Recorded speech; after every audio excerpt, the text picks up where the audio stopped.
नमस्कार सांगमाने आस आम आज डिस्काउंट विषय आलोचना करबा केमिति आमे जेकोसी जिनिस किनला बेले तार डिस्काउंट को आमे केमिति बाहर करि परबा केते टंका डिस्काउंट अछि बोली।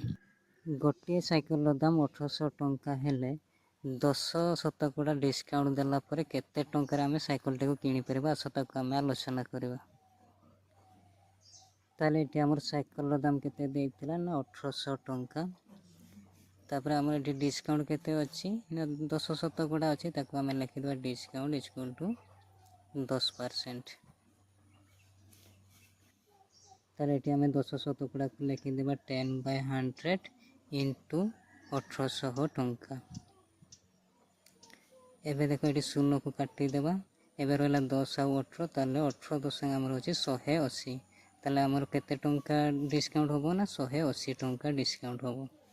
तेबे आमर साइकेल दाम थिला केते ना 1800 टंका डिस्काउंट होला पर आमर केते ना 180 एबे 180 टंका को माइनस कला पर 1800 रु जहा रहइबो सेटा हेबो आमर साइकेल रो दाम। ताले 1620 टंका हैला डिस्काउंट पर आमर 1600 टंका हेउची साइकेल रो दाम। आई होप डिस्काउंट विषय तुमे बुझी पारलो।